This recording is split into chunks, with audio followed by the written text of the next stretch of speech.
Envision working day and night for a dead-end job, only to pass away from stress, but being given another opportunity at life as an immortal witch, you seek to live a quiet life.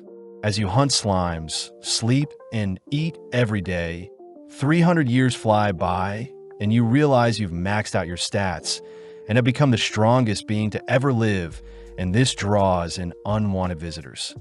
The anime opens with our MC Aizawa Azusa, a 27-year-old corporate slave working her life away without experiencing any romantic relationships. But suddenly one day Azusa collapsed due to overworking.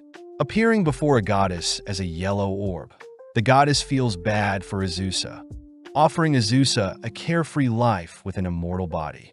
Reminding Azusa that mana will be used in her new world, the goddess sends Azusa off into the highlands, starting her off with a 17-year-old body. Having been dropped into a new world, Azusa is amazed she can read this world's language, spotting a home that is vacant and free to live in. Admiring her new body, Azusa says she looks like a witch, exploring the home only to spot a field and a village nearby. Having been given a weapon and some coins, Azusa heads out, only to run into a slime. Unsheathing her sword, Azusa slashes at the slime, but the creature simply evades, retaliating with an attack but does no damage to Azusa. Going all out, Azusa slays the slime, only to notice a gem drop from it.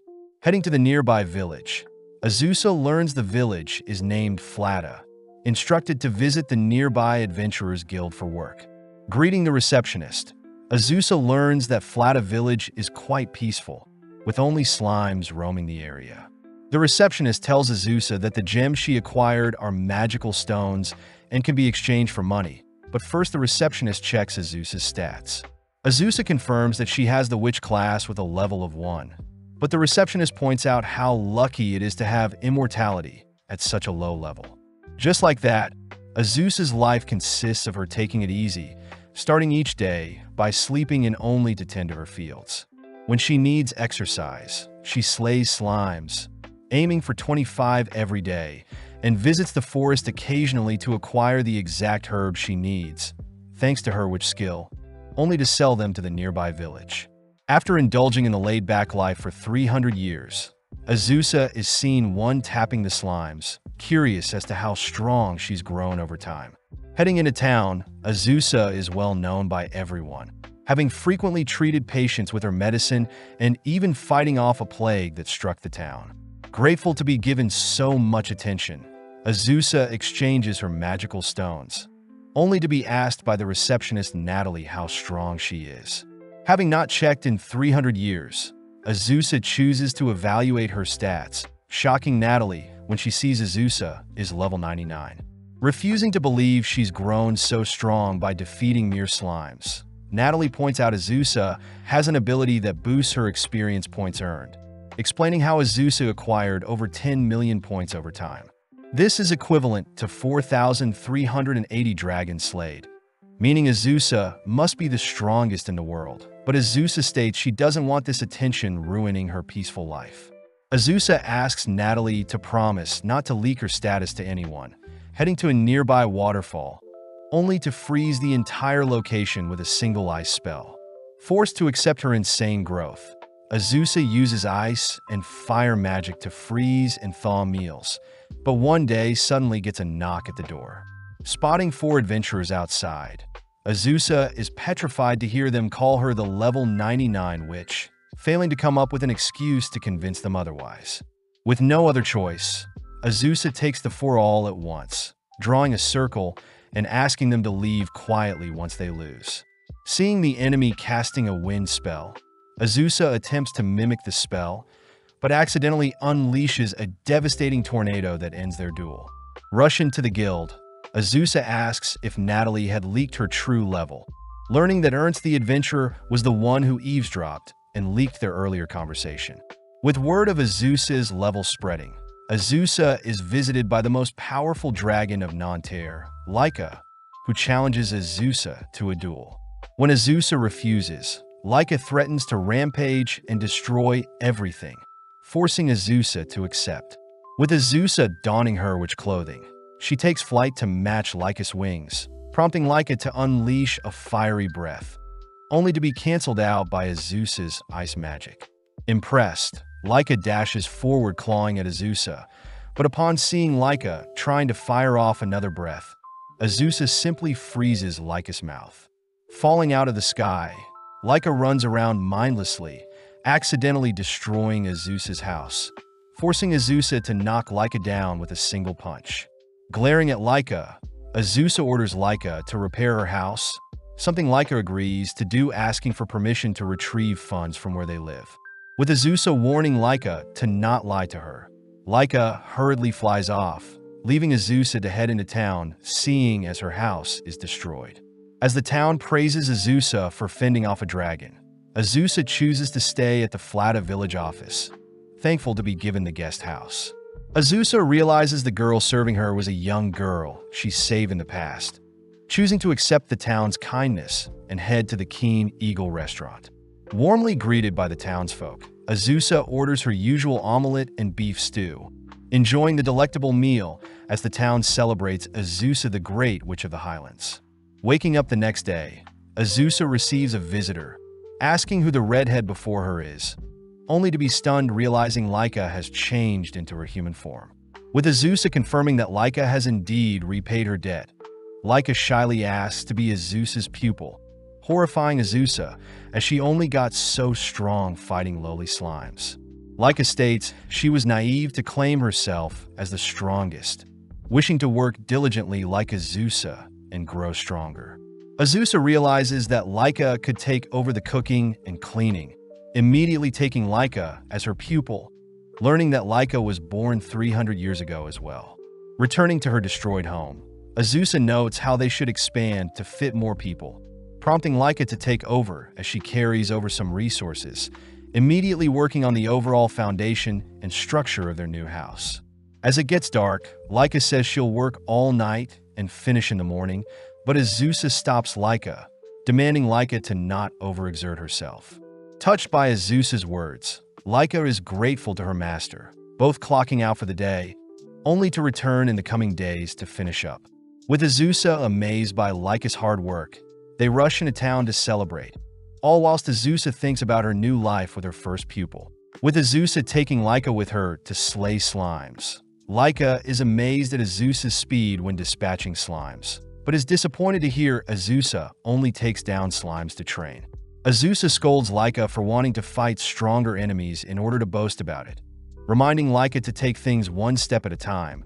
But as the two collect the magical stones, a mysterious girl glares at Azusa from the forest.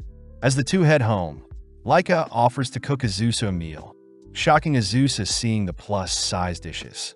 As the two dig in, Azusa says they'll rotate chores, asking Laika if she has any questions for her, intrigued to hear Laika fears for the nearby village. Laika says she fears an evil mage or other monsters attacking the village will be more likely, especially since Azusa's mighty status will draw in others across the world, making the village one of Azusa's weak points. Laika suggests that they create their own magic, both heading to a cliff only for Laika to draw up a magic circle for Azusa to use. Positioning herself in the middle of the magic circle, Azusa infuses the circle with her mana, casting a powerful barrier over the nearby village. In an instant, Azusa's spell catches a thief, shocking the townsfolk as they celebrate another heroic feat by Azusa. Azusa also takes the chance to introduce Laika the dragon to the villagers, all welcoming Laika wholeheartedly. As we cut to several days later, where Laika has perfectly picked up Azusa's carefree habits. Sadly, Azusa hears a knock at the door, spotting a small girl claiming Azusa to be her mother. Revealing her name to be Falfa, Falfa mentions that her younger sister had done her research into Azusa, but Laika is more fixated on Azusa's love life. Hearing Falfa mention her sister is hunting Azusa down, Laika invites Falfa in, serving her some cookies only to ask for the name of Falfa's sister. Revealed to be Shalsha, Falfa adds that Shalsha has a grudge against Azusa since Azusa's been slaying her kind. Azusa asks if Falfa is aware of what Shalsha may attack with. Surprised to hear Shalsha is learning Smite evil magic, magic that gets stronger the more specific the target. Laika says it takes decades to master such a spell, confirming that Falfa and Shalsha are both 50 years old, but suddenly Falfa states that Shalsha has appeared. Rushing outside, Azusa makes note of Shalsha's potent aura. Hearing Shalsha declares she'll avenge her own death. Azusa asks to know how she infuriated Shalsha. Shocked to hear that Falfa and Shalsha are made from the souls of the slimes Azusa hunts, making the girls slime spirits. Seeing as Shalsha is dead set on fighting Azusa, Laika suggests Azusa blast the girl away with a tornado, but as Azusa casts her wind magic, Shalsha easily disperses the spell. With everyone shocked, Shalsha reveals her smite evil target is specifically the Witch of the Highlands, making Shalsha the perfect counter to Azusa. Getting serious, Azusa combines a red and blue flame, blasting Shalsha with a newly created black flame, but Azusa's magic bounces off Shalsha's body. Falfa mentions how Shalsha has been saving up her mana to ensure she takes out Azusa, but her magic will run out in an hour. But seeing as Shalsha is only after her, Azusa chooses to flee for her life. Sadly, Shalsha negates Azusa's flight magic, preparing a lethal spell all whilst the others watch. With Azusa accepting her demise, Laika transforms, intercepting Shalsha's attack, declaring that no one will touch her master. As both Shalsha and Laika prepare to battle, Laika rushes Shalsha with her claws, surprised to see Shalsha suddenly faint when Laika nudges her. Having brought Shalsha back to her home, Shalsha awakens, disappointed having to rely on her enemy's kindness. Leaping out of bed, Shalsha prepares to strike Azusa down, but realizes she has run out of mana, cursing herself for being so weak. Azusa points out that at least Shalsha will have a reason to live now that Azusa is still alive, confusing Shalsha as to why Azusa would help them. But Falfa finally speaks up. Falfa asks Shalsha to not be so harsh on Azusa, especially since it's human nature to slay slimes, asking Shalsha instead to leave behind her resentment and live her life. Seeing Shalsh finally give up on her revenge schemes, Azusa asks if the girls would like to live with them, ordering Shalsha to first call her mother as well. Wanting to celebrate their new family members, the gang head out to purchase items, learning along the way that evil slimes exist in the world. The sisters utter that the slimes of Nanterre are dark-colored, whereas the slimes in the Highland are pale, mentioning how evil slimes are light in color. The girls also add that all slimes have a weak point, stabbing at a slime hole only to instantly slay it. Finally heading through town, Azusa runs some errands while showing the sisters around, stopping only to quiz the girls on some landmarks. Seeing Falfa easily remembering the landmarks, Laika asks how Shalsha is doing. Hearing Shalsha point out the old road that led to the Old Kingdom. Heading home, the gang feast on Laika's plus-sized meals, all praising Laika for the delicious meal. Seeing the sisters abstain from eating their celery, Azusa offers to give them cake later, convincing them otherwise. Glancing at Laika, Azusa calls out Laika for skipping over her celery as well, all ending the night with some chiffon cake. With the sisters given a room to share, Laika suggests that they recruit an elf or demon next, but first Azusa chooses to value their family of four as is. With several nights passing, Azusa watches as the sisters indulge in history books, shocked to see the girls studying elven history. Hearing a knock at the door, Azusa is jealous to see a voluptuous shy elf at the door, hearing that the elf is currently on the run. When the elf asks Azusa to save her from the high demon Beelzebub, Azusa rushes to shut her door, but the elf stops her showering Azusa with praise. Inviting the elf inside, the elf introduces herself as Halkara, an elf from the nation of Hrant, and is also an apothecary, someone who deals with medicine. Azusa wonders what Beelzebub wants with her, learning that Halkara is a renowned apothecary, having invented the Nutri Spirit Energy drink using various mushrooms, even making decent profit with the product. Apparently, one day, Beelzebub herself tried out the energy drink, but fell ill, as the energy drink was rumored to be poisonous to demons, and has ever since chosen to hunt down and pay back Halkara for making the concoction. With Halkara begging for Azusa's help, Azusa agrees, giving Halkara the new title of Azusa's second pupil. But first they need to find more fitting clothes for Halkara. Getting to work, Azusa places a protective barrier over their home, serving Halkara a standard meal that brings her to tears. Halkara reveals she had to survive on tree nuts while she was fleeing, grateful to be fed a hearty meal, only to head out to gather herbs with Azusa. Getting to work, Halkara chooses to only pick mushrooms, mentioning how she specializes in mushroom picking, pointing out how to remove the poison from said mushrooms. Heading to a nearby river, the girls grill some of the mushrooms, prompting Halkara to serve them with some fermented soybean sauce, something Azusa notes smells like soy sauce. As the girls indulge in the mushrooms, Azusa mentions how they should bring the others next time, suddenly spotting Halkara acting all giddy. Weirded out, Azusa realizes Halkara ate some poisonous mushrooms, having accidentally mixed one of the herbal mushrooms for an edible one. Sadly, Halkara reveals the side effect of the poisonous mushroom to be stimulation of the body and mind, making her laugh uncontrollably whilst also feeling lewd. Immediately leaping back, Azusa watches as Halkara begs to play, but Azusa instead blasts Halkara with a spell. That night, Halkara serves the others her mushroom dishes, apologizing for her lewdness earlier, but luckily Azusa had blasted Halkara with a neutralizing spell before things got spicy. With everyone appreciating Halkara's mushroom dishes, Azusa takes Halkara to slay some slimes with her, jealous at Halkara's peculiar techniques. Even walking through town, Halkara draws the attention of men, but Azusa finds it weird that the girls are glaring at Halkara, both heading to check out some quests at the guild.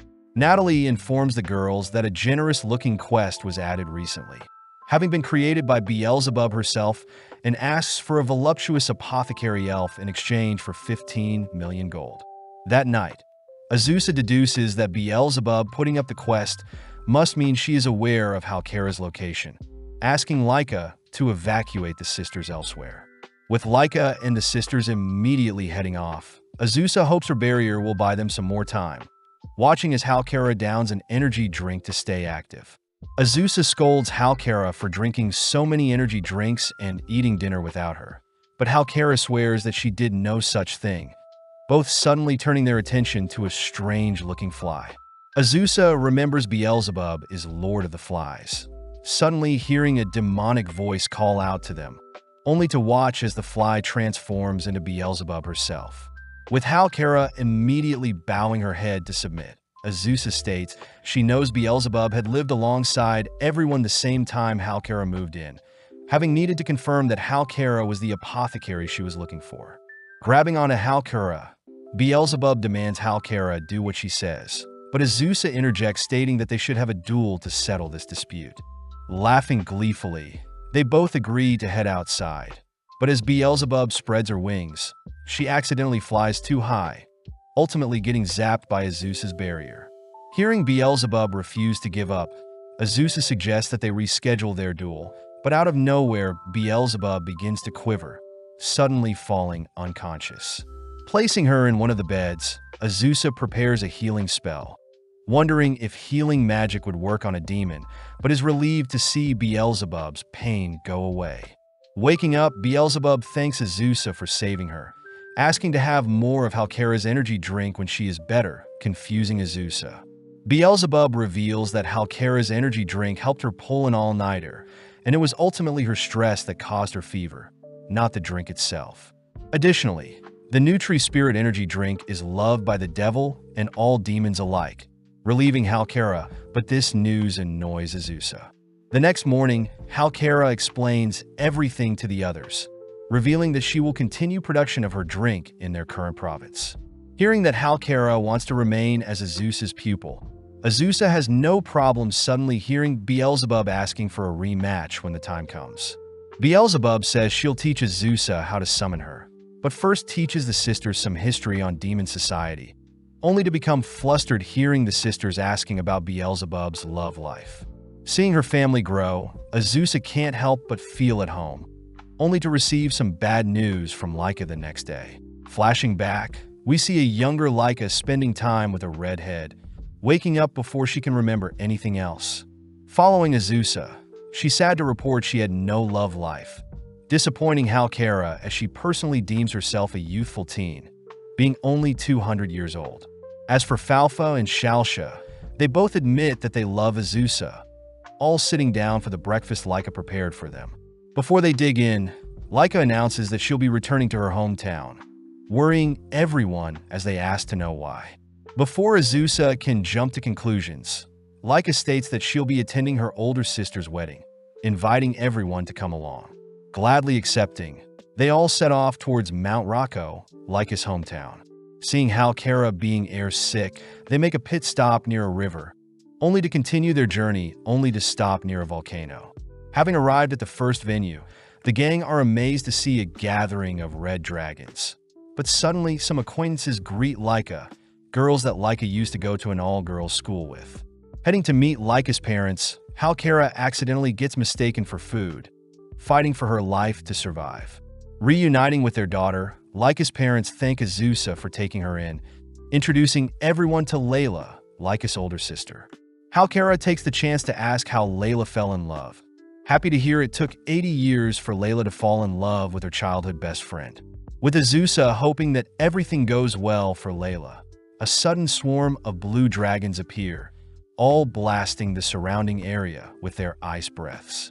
Laika reveals that blue dragons are from the Haint province and have come to crash the wedding, spotting Flatort, renowned as the bully queen of the blue dragons. Flatort voices how jealous she is not to be married even after 400 years, stating that she'll freeze over the nearby volcano. But this forces Laika's father to call for an all-out war. Seeing as it's too dangerous, Azusa suggests that they all flee, spotting Halkara playing dead, but snaps out of it when a dragon approaches. Running through the battlefield, Azusa carves a path for the gang to flee, all whilst Laika and Flatort exchange some insults. Having heard enough, the two begin brawling, all whilst Azusa and the others watch from a safe vantage point. Knowing that she shouldn't intervene in other families' affairs, Azusa chooses to lay low, but upon seeing a blue dragon attempt to freeze them, Azusa switches gears. With a single kick, Azusa sends the stray dragon flying, asking Halkara to take the sisters elsewhere, whilst she personally assists the red dragons. Following Laika, she and her father seem to be cornered, only to spot a hail of fireballs drawing the surrounding blue dragons elsewhere. Revealed to be Azusa, Azusa makes quick work of a dragon, watching as the surrounding dragons simultaneously unleash their ice breaths. Erecting a fire barrier to defend, Azusa speeds towards the attacking dragons, instantly pummeling them all to the ground. Spotting Flatort nearby, Azusa dashes in for a lethal kick, surprised to see Flatort tank the blow. Seeing Flatort firing off an ice breath, Azusa simply counters with a fireball, followed up with an axe kick that sends Flatort plummeting out of the sky. With the remaining blue dragons fleeing, the red dragons celebrate a successful victory, but Laika remembers that Flatort has still sent a separate force to freeze their nearby volcano. Heading to the nearby hot spring town, Laika is worried the tourist may indirectly get hurt by the dragon's dispute, reassured by Azusa that everything will run smoothly for her sister's wedding. Hearing commotion nearby, our duo rush up some stairs, spotting a flock of blue dragons bound to the ground by some dark magic. Realizing it to be the work of Beelzebub, Beelzebub mentions how she frequents the hot springs in town, annoyed when she stumbled onto some blue dragons threatening to run amok in town. Laika is amazed that Beelzebub bound 5 blue dragons with a single spell, learning that Beelzebub has lived for 3,000 years, reminding Beelzebub of her rematch with Azusa. Azusa takes the chance to thank Beelzebub, flustering her as she's showered with praise, only for the gang to return to the others. With Beelzebub helping to bind the other blue dragons, allowing Laika to order Flatort to return to her human form, handing Flatort a bill to cover all the damages and medical bills for the injured. Seeing Flatort refuse at first, Laika states Flatort will remain bound until she accepts, ultimately forcing Flatort to agree. Additionally, Azusa takes the chance to ask Flatort to sign a treaty for the blue and red dragons to get along, forcing Flatort into submission when Azusa gives off a menacing glare. With Beelzebub personally standing witness to the agreement of the treaty, Flatort feels defeated, exciting Azusa as she graciously thanks Beelzebub with another hug. Moving on to the second party, Azusa notices all the red dragons take their human form, but gets worried seeing Halkara stumbling around with booze in her hands. With Beelzebub joining the conversation, they all watch as Layla and her groom appear, all dazzled by Layla's beauty. Layla is glad to see Laika make so many friends, happy to hear Laika wish her the best, but is more surprised seeing Flatort giving her blessings as well. That night, Azusa and Laika catch some fresh air, leading Laika to request something from Azusa. As Laika rests on Azusa's thighs, she mentions how Layla would also comfort her when her parents scolded her, grateful that Azusa will now take care of Laika in Layla's place moving forward. With both girls returning to the party, they're disappointed seeing Halkara completely sloshed, forcing Beelzebub to hoist her away. Seeing Azusa has returned, Beelzebub suggests they all indulge in the hot spring, cutting to later that night where the girls all decompress. Azusa points out how Beelzebub is like an older sister. Flafa and Shalsha are her daughters. Laika is her younger sister, and Halkara is the troublesome junior. Having returned home, the gang find it strange hearing Halkara asking to do her chores earlier in the week, all convinced that Halkara has finally decided to move to Nazcute. With Halkara returning late that night, the gang throws Halkara a final goodbye party, but Halkara reveals that she is simply building another factory in Nazcute. With days passing, the gang notices Halkara always leaving bright and early only to come home late, something Azusa orders Halkara to avoid, but Halkara can't help it. Apparently, a ghost had appeared near her factory, and her factory is low on workers, creatures known as bound or separated spirits.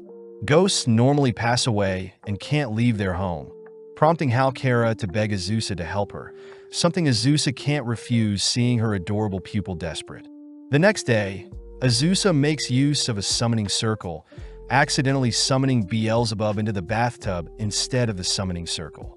When Beelzebub is asked to help out with removing the ghost, the sisters charm Beelzebub into agreeing, all waiting until night only to head to the town of Nazcute. At first glance, Halkara's factory is quite creepy, especially with the weird cat statue she placed outside. Nonetheless, Beelzebub takes the lead, allowing Azusa to hold her hand, followed by Halkara tagging along. With our trio heading to the most common room of the ghost sighting, Beelzebub gets annoyed seeing how cowardly Azusa and Halkara are, ordering the ghost hiding to show herself. As Beelzebub threatens to incinerate the entire factory if the ghost refuses to appear, Beelzebub spots a chair moving, rushing over to apprehend the ghost. Turning on the lights, the girls greet Rosalie, the ghost of a girl who took her own life. Rosalie revealed that when she was alive, she was a noble, kind, and polite person, but after being sold off by her parents, Rosalie gave up on life and ultimately became a ghost. Azusa asks what Rosalie plans to do with the rest of her life, annoying Beelzebub when Rosalie says she doesn't know. Instead, Beelzebub offers to erase Rosalie from their world. Rosalie quickly begs for her life, stating that she won't bother Halkara and her duties, but Rosalie points out she is unable to leave the factory. Beelzebub points out that Rosalie will be able to bypass any restrictions if she possesses a human and uses them as a vessel, but the human must be weak and easy to control. Unanimously turning to Halkara, Halkara is strapped to a chair, reminded that she is giving her body to save her factory. Giving it a go, Rosalie enters Halkara's body, amazed that the possession worked, but is more fixated on Halkara's assets. Azusa suggests that they move Rosalie to their home, wanting to give Rosalie the life she never got when she was alive, a remark that makes Rosalie cry, swearing to be Azusa's sister for life. Introducing Rosalie to everyone else, Beelzebub chooses to head to sleep first, leaving Rosalie to show everyone what she can do. Sadly, Rosalie fails to leave Halkara's body, something Beelzebub believes is due to Rosalie and Halkara's perfect compatibility. Beelzebub points out that Halkara will lose her body if Rosalie spends too long in her, and sadly Rosalie can't take her life since it would mean Halkara will pass as well. Brainstorming some ideas, the girls first try shaking Rosalie out, failing only to try and knock Rosalie out, but when that doesn't work, the gang tries scaring Rosalie out. Up in the sky, Laika flies Rosalie up very high, trying to scare Rosalie out, but she fails to separate from Halkera's body. Next, Laika flips upside down, dumping Rosalie to fall to her doom, but catches her before she hits the ground. Trying various tactics, the gang tries scaring Rosalie with demonic summons, tying and sending her down a river, and even getting a priest to try and separate them, but ultimately no luck. Seeing as they're running out of time, Azusa wonders if Halkera will return if Rosalie is put to sleep, pouring a glass of wine only to have Rosalie drink it. In an instant, Rosalie knocks out, allowing Halkera to reclaim her body, having not remembered anything since she was possessed. Now all the gang needs to do is wake Rosalie up as well, prompting Beelzebub to toss Rosalie into an ice bath, ejecting Rosalie from Halkera. Now officially welcomed into the family, Rosalie apologizes for causing all the rumors at Halkera's factory, but when Rosalie shows off her psychic abilities to move things with her mind, Azusa gets an idea. Heading back to Nazcute, Rosalie clears up any evil hauntings by helping to clean up the town, forever grateful to Azusa, seeing as she has found new purpose even after death. A few days later, Beelzebub announces that Azusa will be receiving a Demon Medal of Honor, praise for ending the dispute between the red and blue dragons. With Azusa accepting the award, the gang are shocked to hear the ceremony will be held in the demon realm, reassured by Beelzebub that demons are well-mannered creatures, and as long as they all show respect, there should be no issues. As the gang all collectively watch Halkera scoffing down her food, Halkera is later seen quivering at the thought of being around demons, wondering if she could fake being sick on the day. Azusa announces that they'll need formal dresses, asking if Rosalie would need to buy a new dress, but realizes that neither them nor Rosalie knows how to change out of her clothing. With Shaosha suggesting to visit a ghost specialist, the gang head to a strange hut in the woods, learning from an old man that the appearance of a ghost along with its clothes can't be changed since it's a manifestation of her past life. Heading into town, the gang wonder if Rosalie can reimagine a new outfit, something Rosalie says she can't. When Rosalie reassures everyone she'll be fine wearing the same clothes for the rest of her life, Azusa asks Rosalie to be more honest with herself, happy to hear Rosalie would like to wear a dress like everyone else. Getting to work, Azusa makes use of her create magic spell, working through the night to come up with a solution for Rosalie. The next morning, Azusa asks Rosalie to imagine herself wearing a dress, asking Rosalie to believe in her. With days passing by, Rosalie imagines a world where she has donned the dress Azusa has shown her, giving Azusa space to work on a new spell, only to have Rosalie and herself stand in different magic circles with the dress placed in the middle. Channeling mana into the magic circle, Rosalie is encased with magic, re-emerging with an outfit change fit for a ceremony. Azusa says she had worked on a spell that changed her image of Rosalie, but suddenly a massive floating creature appears, having been called by Beelzebub to pick up the girls for the ceremony. Beelzebub mentions their ride is a Leviathan, all amazed to see the creature house a building on its back. As the gang explores the luxury rooms provided, Beelzebub is proud to announce they have their own hot spring, but suddenly demands to know why one of her employees is slacking off. Apologizing and introducing herself as Vania the Leviathan, Vania gets dressed all whilst Beelzebub warns the gang not to bathe in the demon hot spring too long as the waters will melt them. Meeting back up with Vania, Vania reveals that her older sister Fatla is currently carrying them, and that Fatla and herself normally take turns to transport passengers and serve the guest meals. Vania takes the chance to announce their meals will primarily be poultry, all admiring the surrounding view as Beelzebub wraps up a tour of the building. As they all head to dinner, Vania serves up various poultry and vegetable dishes, impressing everyone as they admire the valuable ingredients used to create such dishes. With the gang decompressing in the hot spring, they all head to bed, but outside we spot Rosalie admiring the view. Looking off into the endless abyss that is the demon realm, Rosalie notices Halkera has woken up, having wanted some fresh air. Rosalie thanks Halkera once again for helping her explore the greater world, but Halkera reminds Rosalie that their family and such things are natural, heading off to take another bath before going to bed. The next morning, Azusa is glad to see everyone in such high spirits, horrified upon learning that Halkara was last heard visiting the hot spring while sleepy. Luckily, Halkara had fallen asleep under the bed. Cutting to later that morning, where Beelzebub introduces everyone to the royal capital of Vanzeld, mentioning how the gang will first meet the Demon King before the ceremony. Scared stiff, Azusa double-checks she wasn't hearing things, horrified upon confirming that they're heading to meet the Demon King now. Landing in the city of Vanzeld, the gang are escorted by carriage, spotting all types of demons that resemble both humans and animals.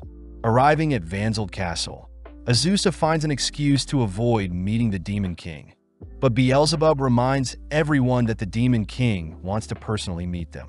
Upon entering the castle, the gang spot a maze-like structure, learning that the maze is meant to trick attackers or intruders, but luckily Beelzebub has no issues escorting everyone through the maze.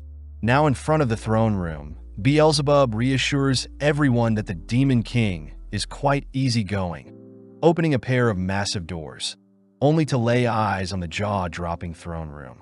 Before the gang can reach the center of the room, a small demon girl excitedly greets everyone, first shaking Azusa's hand only to move on to Halkara. Having accidentally squeezed too tight, the demon girl heals Halkara, but Halkara asks that the demon girl leave them alone, fearing that the Demon King is waiting for them. Leica points out how the throne is currently vacant, all hearing as Beelzebub announces that the Demon King is standing right in front of them, revealed to be the demon girl, Demon King Provapicaralies. Immediately bowing her head, Halkara apologizes for being so rude, relieved to hear Pakara won't take anything to heart. Rushing to raise her head, Halkara accidentally knocks out Pakara with the head, but prompting the demon's guards to surround the girls as Halkara is ultimately imprisoned, set to be executed, and her village may be offered as collateral. With the gang locked up as well, they quiver learning that they may be punished as well, but Azusa remembers Beelzebub suggesting that the gang wake up Pakara as only the Demon King can overturn sentences. Creating a plan, Azusa first gathers some hot water and tea set. Next, Azusa has Rosalie scout their surroundings, confirming that a garden is nearby that may house the plants Azusa is looking for. Having Leica transform into a cuter-looking dragon form, Leica is sent out to retrieve several plants, allowing Azusa to create an analeptic drink that will wake Pakora up. At that moment, Vania is seen clinging onto their window, having been sent by Beelzebub to relay a map for the gang to locate the sleeping Demon King. Upon hearing that Pakora is resting in the first aid room, Vania hands Azusa a devilish doctor disguise, annoying Azusa as she thinks Vania is toying with her. With Vania personally guiding Azusa through the castle, Vania notes how she didn't want to get involved, but Beelzebub had ordered her to assist. Making it to the first aid room, Vania is stopped by several high-ranking demons, demanding to know who Vania has brought, but seeing Vania struggling to come up with an alias and Beelzebub ignoring them, Azusa has no choice but to shed her disguise, announcing herself as the Witch of the Highlands. As several demons rush to restrain Azusa, Azusa instantly knocks them out with a single punch, forcing several demon mages to gather, simultaneously blasting Azusa with magic. Unfazed by the demon's magic, Azusa wipes out the enemies, impressing Beelzebub as Azusa could do some crazy things if she chooses to. Finally entering Pakora's resting area, Azusa prepares to drip-feed Pakora her medicine, but is stunned to see Pakora suddenly wakes up. Having detected a strange substance near her, Pakora had instinctively awoken, demanding to know what Azusa was trying to feed her. Hearing Azusa reassure her it was just medicine to make Pakora feel better, Pakora leaps out of bed, demanding to duel Azusa to prove Azusa is not an assassin. With Pakora wielding a sword, they both head outside, prompting Pakora to make the first move. Having dodged Pakora's first slash, Azusa speeds up, spotting hundreds of more slashes aimed at her. Seeing as Pakora is slowly dicing away at her clothing, Azusa is forced to relinquish her hat to avoid a lethal blow. Seeing Azusa running away, Pakora reminds Azusa that her elf friend's life is on the line, triggering Azusa as she dodges Perkara's barrage of slashes only to leap over her. Warning Pakora to not toy with her family, Azusa rushes in close, igniting her fist, which forces Pakora to defend with her sword. With Pokora losing grip of her blade, she is smashed into the nearby castle, realizing her blade has been shattered by Azusa's fist. Cornering Pokora, Azusa declares that she has won, forcing Pokora to agree to spare Halkara. Surprisingly, Pokora deems Azusa her new sister, having always wanted a sister to boss her around, and had only tested Azusa to see if she fit the role. Weirded out, Azusa chooses to dominate Pokora, ordering Pokora to release Halkara at once.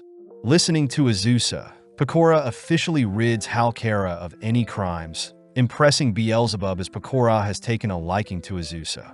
Sitting down for some tea, Azusa is forced to listen to Pokora recount dreams of one day serving someone, annoyed that Beelzebub refused to talk down to her. Pokora takes the chance to ask Azusa to give her a kiss, wanting to recreate a love scene between a tale of two sisters sharing their affection. But Azusa states she can hug Pokora at most. Choosing to beg, Pokora ultimately convinces Azusa to kiss her cheeks. But when Azusa performs the kiss, the others suddenly stumble into the room, accusing Azusa of fiending over girls. Pissed, Pokora orders the execution of Azusa's party for ruining the mood. But the sisters take the chance to ask for a kiss of their own, prompting the sisters to kiss Azusa in return. Seeing Azusa hugging everyone, Pokora concedes, clasping onto Azusa, only to reveal the ceremony tomorrow has a surprise for them. The next day, various prestigious demons gather for the ceremony, amazing the girls as they dress to impress. Kicking off the ceremony, Pokora starts by announcing the recipients of the demon medals, ultimately landing on Azusa as Azusa is given a medal in the peace category. Surprisingly, Pokora calls Laika to the stage as well as Flatort, awarding all 3 demon medals only to force Flatort to promise to never break their treaty. Seeing as demons are multiracial and prestigious, Pokora asks Azusa to stroke Flatort's horns. Seeing Flatort agitated, Azusa learns that blue dragons only allow their masters to touch their horn, but seeing as it is to hold up their peace, Flatort gives in. Kneeling down, Flatort feels ashamed to allow Azusa to touch her horn, declaring that she has now submitted to Azusa herself. That evening, the gang ride back on the Leviathan, noticing that Fatla is now serving them. Azusa does wonder why Flatort is riding home with them, learning that since she is now Flatort's master, Flatort must accompany Azusa wherever she goes. As Fatla returns with some drinks, she accidentally trips, forcing Flatort to intercept, getting doused in order to protect Azusa. Heading to clean off, Azusa hears that the blue dragons normally serve dragon knights, swearing complete loyalty to their masters. Seeing Flatort so lifeless, Azusa orders Flatort to live for herself, stating that Flatort is finally free from her ancestry. Heading outside, Flatort asks Azusa to spoil her with some head pats, annoying Laika as she drags Flatort away from Azusa. As Laika and Flatort fight, the others listen in on their bickering, all whilst Azusa thinks about how they have a new family member. On a bright and sunny day, Azusa enjoys the peaceful atmosphere, only to hear Laika and Flatort fighting downstairs. Heading downstairs, Azusa demands to know what all the commotion is about, learning that the girls had simply been arguing over whose cookies were better. Rosalie explains that since the girls swore to never fight physically, they choose to face off with their cooking, leaving Azusa to decide the victor. Upon tasting both of their dishes, Azusa states both are equally as good, but off to the side, the other girls suspect that dragon girls get quite angry after not eating fresh meat in a while. At that moment, Natalie visits, mentioning how there is an overabundance of longhammer boars roaming the Nika forest, showing them a quest involving said boars that normal adventurers can't accept. At first, Azusa refuses since she doesn't need any more money, but Natalie mentions how boars aren't monsters and are instead animals that can be harvested for meat. Eager to eat meat, Flatort and Laika beg Azusa to accept the quest, something Azusa can't refuse as it'll make the dragon girls less agitated around each other. Immediately setting out to the Nika forest, Flatort and Laika are in high spirits, but Azusa notes how the terrain is steep, favoring the boars. Having left the more frail girls at home, Rosalie appears to report her findings up ahead, mentioning how there are 15 boars gathered near a river. Brimming with excitement, Flatort rushes towards the direction of the boars, but ends up getting caught by the various branches, annoyed that her clothes are getting in her way.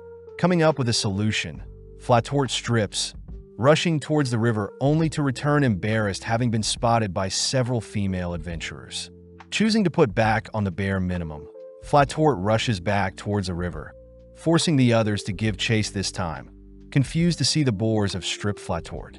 Unable to retrieve her clothes, Flatort is forced to watch her clothes float down the river, giving in to her wild side as she takes the boars naked.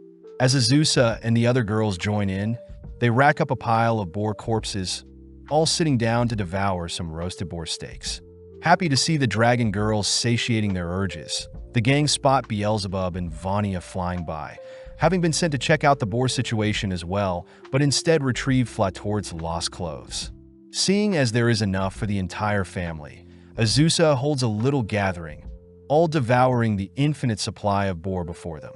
That night, whilst everyone is fast asleep, Azusa speaks with Laika and Flatort, happy to hear the girls have calmed down after their boar hunt. Azusa learns that the girls were initially fighting to see who could spend the night with her, resolving said issue by allowing both girls to share the bed with her. Azusa states that she'll play the role of the big sister. Flatort is the middle sister, and Laika is the younger sister. As the girls head off to sleep, Azusa awakens in the middle of the night, noticing the dragon girls have vanished only to discover they've snuck off to have a midnight snack. Heading over to Halkera's Nazcute factory the next day, Azusa is praised for helping out at the factory, overhearing some of the workers mention that someone is impersonating and claiming to be the Witch of the Highlands. Reporting the news to the others, the girls immediately call the execution of this imposter, but Azusa says she simply wants to point out the wrongdoings of this impersonator. Splitting up, Azusa and Laika head west, noticing some sort of event happening, but Laika suggests they visit a tavern to get some intel. Upon entering the tavern, the girls are called pigs by the owner, realizing the theme of the bar is for sadistic women to insult their customers, something that their customers deeply enjoy. When Azusa asks the store owner for some intel, Azusa and Laika are forced to work a bid in exchange for the information, both taking turns insulting the customers. Having completed their agreement, the girls are told to head north, noticing a crowd forming in town. Upon confirming that the crowd have gathered around the impersonator, the girls listen in as an older lady claims herself to be the Witch of the Highlands, yet she is unable to give the crowd any medicine. Taking center stage, Azusa calls out the old lady's lies, demanding the lady challenge her, but suddenly realizes the old lady has fled. With Laika helping track down the lady, Azusa chooses to cast a binding spell, forcing the imposter to shed her disguise, revealed to be a young girl. Returning to her home, the young girl introduces herself as Ino the Witch, someone who also dabbles in medicine creation. Ino shows her some mandragora pills she's invented, meant to release exhaustion and eye strain, but Azusa wonders why Ino doesn't sell her products to the public. Ino states that as a witch, she doesn't want to draw too much attention to herself, suggesting that someone else should help market and sell the product. Laika points out how inconsistent Ino is, wanting to remain humble as a witch yet make a living by selling her product, but Azusa helps clear up the misunderstanding. Azusa states that although Ino is a witch, she is still human, meaning her contradictory morals are to be expected. Amazed that Azusa understands her, Ino cries that she wants people to recognize her talents, wishing for the day a bronze statue of herself is created in her hometown. Happy to see Ino so honest, Azusa chooses to help Ino out, cutting to the next day where the gang visit a marketplace, spotting Ino all dressed up to sell her product, having disguised herself to avoid the stage fright. At the same time, Azusa spots Laika and Flatort selling her cookie for profit as well, weirded out to see the sadistic tavern owner has set up shop as well. With Ino's store popping off, we cut to several days later where Azusa is happy to hear Ino's pills are slowly growing in popularity, making Halkera wonder if there is a business opportunity to be made. As Azusa whips up a meal for the family, she is suddenly called by Shalsha, both rushing upstairs only to spot slime has invaded their home. Before Azusa can slay the slide, Shalsha reveals that the slime is Flafa. having just woken up to see her sister has become a slime. With the gang gathering around Falfa, they rack their brains for a way to turn Falfa back, wondering if Falfa can simply transform back to her human form. Sadly, Xiaoxia says slime spirits can do no such thing, making Azusa wonder if she'll need to create a spell to solve this rare scenario. Summoning Beelzebub once again, Beelzebub is heartbroken to learn Falfa has become a slime, revealing that Azusa should consult the intelligent slime that resides in the Demon Castle. With Laika helping escort the gang to the Demon Castle, Beelzebub leads them deeper underground to where the intelligent slime is, embarrassed to admit that she had forgotten how to navigate the maze-like castle.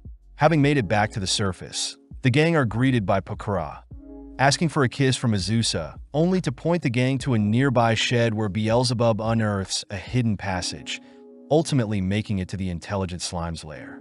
Seeing a board filled with words hung up on the wall, they learn the slimes use it to communicate, prompting Beelzebub to ask if the intelligent slime knows how to revert Falfa back to her human form. The intelligent slime states that the gang should visit the tallest mountain in the Timuriana province, where a magician slime will help with their problem. But seeing as it's getting late, Azusa says they'll resume searching tomorrow, giving the intelligent slime the nickname of Intelli. Returning home, Azusa helps feed Falfa some vegetables, relaxing with a warm bath only to head to the designated location the next day. Upon knocking on the home of the magician slime, Azusa is greeted by a young girl, surprised to hear the magician slime is the girl, having used transformation magic to take the form of a human. Heading inside, Azusa gives the magician slime the nickname of Meiji, asking for help with Falfa's issue. Borrowing Falfa, Meiji stuffs her face into Falfa's body, figuring out that Falfa had turned into a slime due to her damaging a muscle when sleeping, suggesting the gang visit Fighter Slime, as transformation magic will only temporarily solve the issue. Meiji points the gang towards the southern town of Kelni, learning that Fighty the fighting slime is obsessed with growing stronger, having entered a fighting tournament, prompting Azusa to suggest she join and force Fighty to help them. The next day, the gang visit Kelni, surprised to see lots of buff men are lining up to participate in the tournament, even spotting Beelzebub disguised as to not draw too much attention. With both girls entering the tournament, both Azusa and Beelzebub easily progress to the semi-finals, but when Azusa gets pumped to face Fighty in the finals, Azusa spots Beelzebub defeating Fighty in the semi-finals, losing all motivation to continue participating. With only Azusa and Beelzebub's match left, Azusa is happy to see Fighty help restore Falfa to her human form, promising to win as to not let her family down. Seeing as it's the perfect stage for their rematch, both girls get serious, exciting Beelzebub as she rushes forward with a sneak attack. Reading her movements, Azusa attempts to counter, watching as Beelzebub spreads her wings to fly and evade, surprising onlookers as they fail to realize Beelzebub is a demon. Azusa asks that Beelzebub attack her face-on, shocked to hear Beelzebub is aware of several weak points on Azusa, but seeing Beelzebub still hesitant to attack, Azusa is forced to taunt Beelzebub. Angry, Beelzebub dives head first at Azusa, but as the smoke clears, it's revealed that Azusa had stopped the attack by grasping onto Beelzebub's cheeks. Now on even footing, Azusa dashes in close for a punch, blocked by Beelzebub, who retaliates with a flurry of attacks. As both girls exchange equal blows, Beelzebub declares Azusa as a worthy rival, but Azusa can't help but notice Beelzebub growing weaker the longer they fight. Not wanting to finish off Beelzebub, Azusa suddenly hears Falfa proudly cheering her on, giving her the strength to finish the duel. As Beelzebub charges in for the finishing blow, Azusa slips her punch, finishing Beelzebub off as Azusa is declared the ultimate winner. With Beelzebub admitting defeat to Azusa, she asks for another duel in the future, pointing out how her victory today has given her more attention. That evening, Azusa thanks Fighty once again for curing Falfa, surprised to hear that Fighty is obsessed with growing stronger and earning lots of money. Fighty takes the chance to ask to be Azusa's student, amazed to see Azusa decimate her opponent even without any martial arts knowledge. When Azusa refuses, Fighty's asked to at least have a duel, both heading outside for their match. Before Fighty can land a punch, Fighty senses Azusa's aura, realizing that Azusa had slain countless slimes in the past. Having fallen unconscious, Fighty wakes up realizing a slime like her is not worthy to be Azusa's student, suddenly noticing Beelzebub showing up. Fighty instead asks to be Beelzebub's student, who is forced to take Fighty in upon seeing Azusa and the slime sisters begging her to. Several days later, the gang are shopping in town when they stumble onto a poster mentioning that the famous minstrel Shifunoya is visiting Flatta. Sadly, none of the girls know Shifunoya. Turning to Flatort, Flatort reveals that Shifunoya is a talented minstrel that only plays in the capital, piquing Azusa's interest. Heading over to Shifunoya's gig, the crowd admires the minstrel's furry tail and fluffy ears. Out of nowhere, Shifunoya begins playing rock music at an extreme volume, scaring the crowd away as Flatort reveals Shifunoya's type of music is mainly death-style music. Flatort admits that Shifunoya isn't as famous as most minstrels, both watching as Shifunoya puts her heart and soul into her performance, only to realize Shifunoya had fallen unconscious having been starving. Taking her home, the gang watches as Shifunoya eats her fill, only to wash up, officially introducing herself as Cuckoo the Almiraj. The girls are surprised by Cuckoo's natural beauty, saddened to hear that Cuckoo's minstrel job doesn't pay the bills, having moved out of her hometown 63 years ago to pursue her musical passion. Sadly, Cuckoo's passion didn't translate over to her career, making Azusa offer Cuckoo to stay in their home for a while, surprised to hear Cuckoo plans to give up on her music career. Instead, Cuckoo shows off several job offers for waitresses, knowing that she'll be able to make a living if she follows what's best for her. But Azusa asks if Cuckoo has truly given up on her passion. Cuckoo corrects Azusa, stating that she will forever love music, something Azusa is glad to hear. Azusa points out that Cuckoo should double down and reconsider her future while she stays with them, reassuring Cuckoo that she doesn't need to pay any rent, but Cuckoo offers to play for them. Upon hearing her death rock persona, Cuckoo stresses out the girls as they can't bear Cuckoo's music, forcing Azusa and Flatort to have a meeting with Cuckoo. Flatort begins ridiculing Cuckoo's choice of music, annoyed that Cuckoo is too stubborn to try different genres of music and instead offers to show Cuckoo something. Surprisingly, Flatort flawlessly plays the guitar while singing, earning herself a round of applause as Azusa suggests that Cuckoo brainstorm some song lyrics with the others. Holding a mini talent show, Azusa has the girls offer up some lyrics, starting with Laika, who is rejected due to her serious tone. Next is Halkara, who focuses solely on advertising her products. Then it's the Slime Sisters, who show off an adorable-sounding song, only for Rosalie to wrap up the show with a gloomy and depressing song. Having been inspired, Cuckoo agrees to shed her old persona of Shifunoya, spending more time with the girls as she brainstorms a completely new style. With it already being several days, Cuckoo decides to head out, reminded by Flatort that she needs to stay consistent and persevere to make up for her lack of musical talent.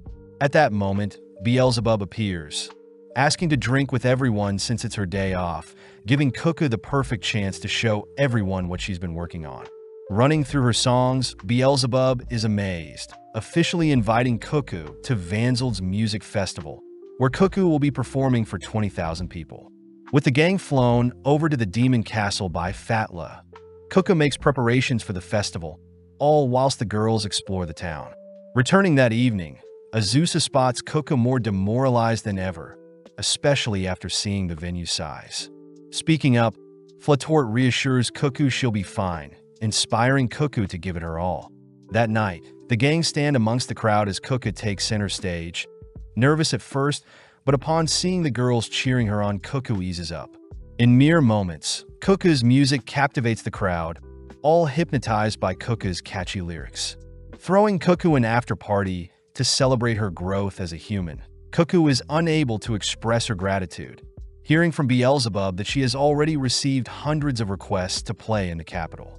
Before the night wraps up, Flatort expresses how she feels about Cuckoo's perseverance as an artist through her own death punk song, bringing Cuckoo to tears as she considers Flatort her master for life. Seeing as it's a perfect day, Halkara heads out to farm some mushrooms, throwing a barbecue to cheer everyone up. As Azusa devours the delectable mushrooms, she suddenly hears Halkara describe the dwarf mushroom she just ate to be poisonous, suddenly falling unconscious. Having woken up, Azusa is shown to have shrunk, ordering Halkara to figure out a way to turn her back. In the meantime, the girls take turns playing and admiring how adorable Azusa is, forcing everyone to adapt to this new child in their family. The next day, Laika serves Azusa a child-sized meal, asking for permission to pet her. With both Laika and Flatort stroking Azusa, we cut to later that day, where Rosalie asks to comb Azusa's hair. Seeing Azusa so tiny, Rosalie points out how Azusa is like a doll, only for Halkara to interrupt them, apologizing since she hasn't figured out a solution to turn Azusa back. With no other choice, Azusa summons Beelzebub, immediately adoring Azusa's miniature size. With Beelzebub agreeing to help, both the Slime Sisters accompany Azusa, all riding on the Leviathan to the demon realm, all whilst Beelzebub indulges in the girl's cuteness. Walking through the castle, Azusa fears Pakora will learn of her tiny form, suddenly picked up as Pakora hugs Azusa tight. Pakora divulges that in the demon realm, a world tree contains pharmacists that should have the knowledge to cure any disease, suggesting Azusa climb said tree. Azusa hears that the world tree is hollow, is like a complex maze, has 108 floors, and is filled with wild animals. Seeing as she has no choice, Pakora asks for Vanya and Fatla to escort Azusa, all three immediately heading out. Upon entering the entrance, they note the dungeon-like structure, but are shocked to see the first floor has been converted into a tourist store with a sign pointing to an elevator to the 10th floor. Fatla mentions how coins are demon currency, and the higher people want to go the more expensive, pointing out how wolves can be seen roaming the 11th and 12th floors. With Vanya purchasing the trio some famous deep-fried buns, the gang ride the elevator to the 11th floor, noticing they need to pay 500 coins as they want to see the wildlife. Paying the coins, the gang head into the jungle area, suddenly surrounded by wolves. But as the wolves pounce on them, it's revealed that the wolves are tamed, having detected that their visitors are quite strong. Azusa hears that there will be an elevator to the 17th floor and another one on the 19th floor, shocked to hear the outrageous prices needed to ride the elevators, hearing that the world tree had been intentionally converted into a dungeon to force people to use the elevators. Having made it to floor 38, the trio rests for the night, choosing to indulge in a hot spring. The sisters take the chance to thank Azusa for this experience. Having only visited the world tree when they were younger, all three agreeing they'll aim for floor 84 tomorrow. Just as promised, the gang progress smoothly through various mazes and terrain, resting on floor 84, only to encounter some sloths on the next floor. With the girls taking turns to fight and scare away the sloths, they continue to progress up the tree, passing floors 89, 96, 102, finally reaching floor 107. Upon opening the floor's gate, the girls admire the view, prompting Vanya and Fleisha to reminisce on memories with their family, having climbed the tree when they were younger. Finally, at floor 108, Azusa asks the receptionist for medicine to cure her dwarfism, shocked to hear Eno's Mandragora pills cure the curse. Spotting Eno nearby, Eno mentions how wyverns can be used to ascend the tree in an instant, annoying Azusa as she confronts Pakora, innocently stating that she had forgotten to tell Azusa about the wyvern and the pills. Instructed to take the pills in front of everyone, Azusa slowly begins reverting to her true size, suddenly realizing that her normal body is bursting out from her child clothing. Realizing Pakora was teasing her, Azusa drags Pakora into the bath with everyone, scolding Pakora for playing pranks on her. Atoning for her sins, Pakora takes the chance to ask if she can fondle Azusa's breast, chasing Azusa around the bath as the others watch the girls arguing. In the next couple of days, the girls head into town, hearing that the town is holding a dance festival for the next 2 days. Azusa admits she only recently found out about this yearly festival, having distanced herself from the town in the past 300 years, but believes it would be fun to explore seeing as she has a family with her. Stopping at a bar, Azusa notes that Halkara can make drinks, Laika can cook, and the Slime Sisters can serve customers, giving Azusa the idea of creating their own coffee shop for the festival. Rushing to take everyone's measurements, Azusa hands out maid outfits for everyone, adoring the Slime Sisters but shuns Halkara for not fitting into her outfit. As for Flatort, the gang can't help but admire her perfect fit, prompting Azusa to cast transformation magic on Rosalie so she can fit in. Finally, Laika reveals her own stunning fit, all heading inside to brainstorm a menu. But Azusa immediately refuses to allow Halkara to serve any of her products at their shop.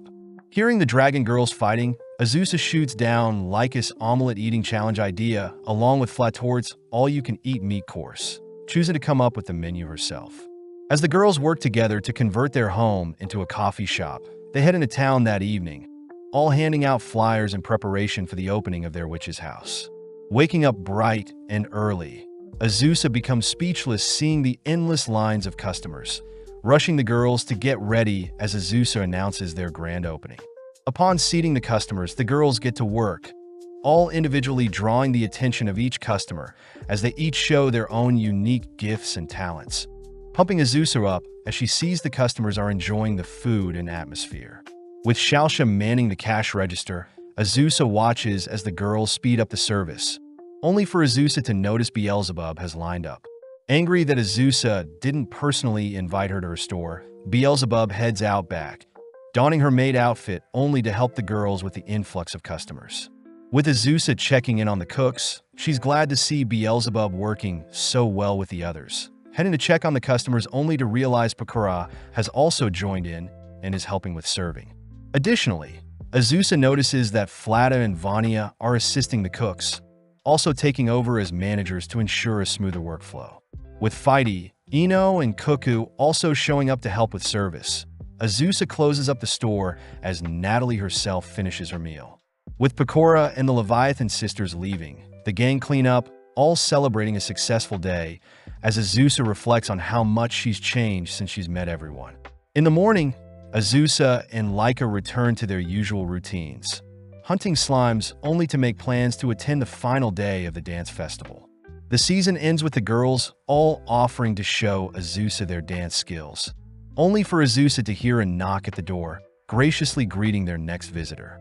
Continuing from the previous season, we follow the girls going through their morning routine, with Azusa waking up bright and early only to head outside passing by Rosalie.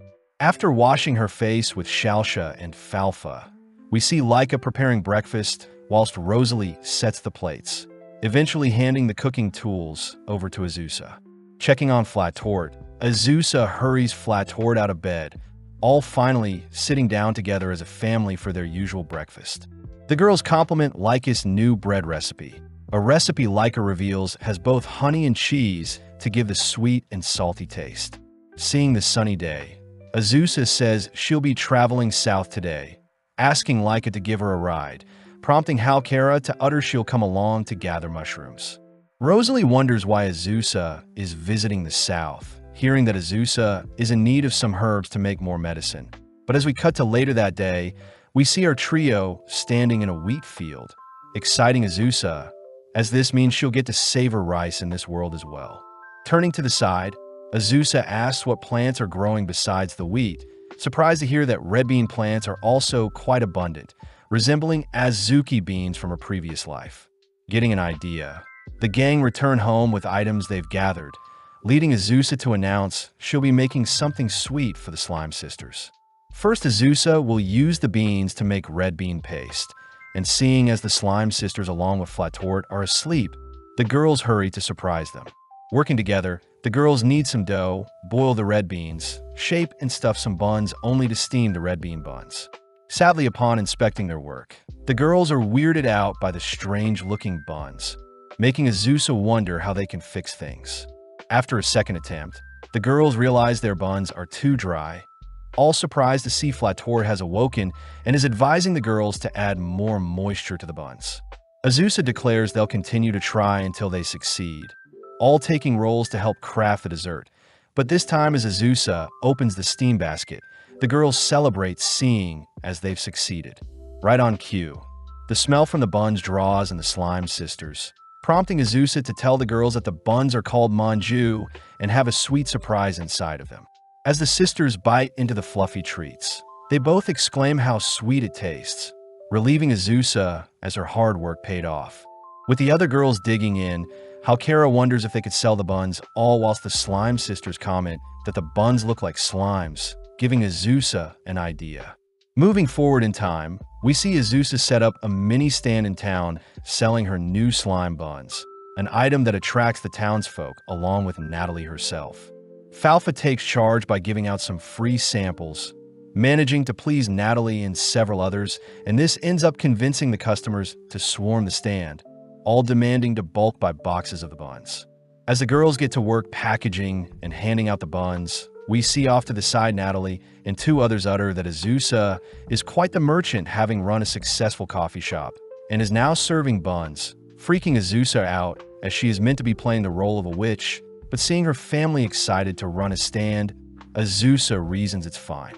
That evening, the girls toast to a successful day of sales, all impressed at their store being a hit, but Halkara brings up the idea of having stamp cards to help draw and repeat customers.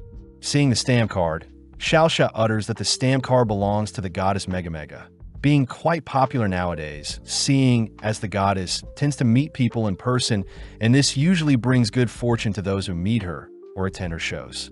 Azusa also hears that goddess Megamega also agreed to partner with Halkara's drink brand, but upon seeing a poster detailing Megamega's next show will be in the capital, the gang decide they'll check out the goddess themselves. In the provincial capital of VIDZ, it turns out that Azusa, Halkara, and Xiaoxia are the only ones interested in meeting the goddess, but Xiaoxia in particular seems to be brimming with excitement. Azusa takes the chance to ask what gods Xiaoxia love, prompting Xiaoxia to begin lecturing the girls on the existence of gods and when they were first discovered 1500 years ago. But as the trio continue through town, they all spot hundreds of flyers for Megamega's show. Heading to the event venue, the trio are seated amongst the crowd, but as the room lights go dim, the crowd begins to roar, all holding up Megamega memorabilia.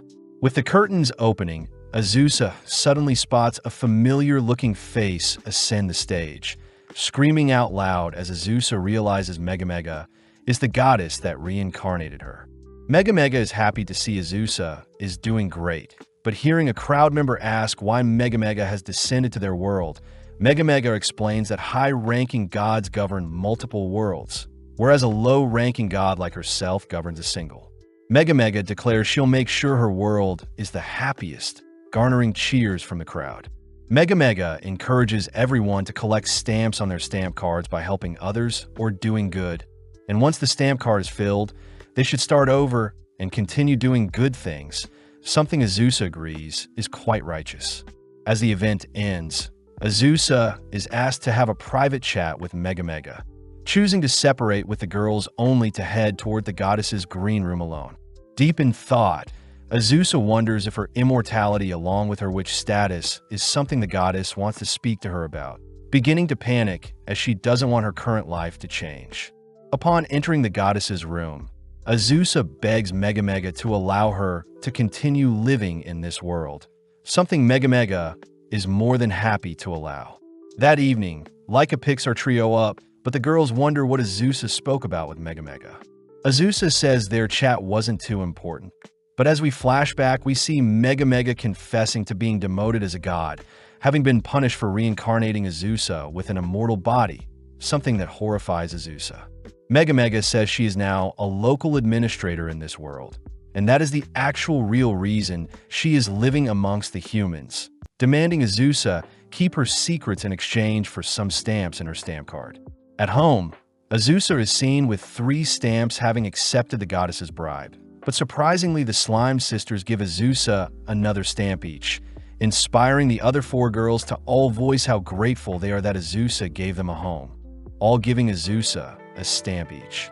As the girls spend the rest of the night cutting out stamp cards for themselves, Azusa voices how lucky she is to have such a loving family.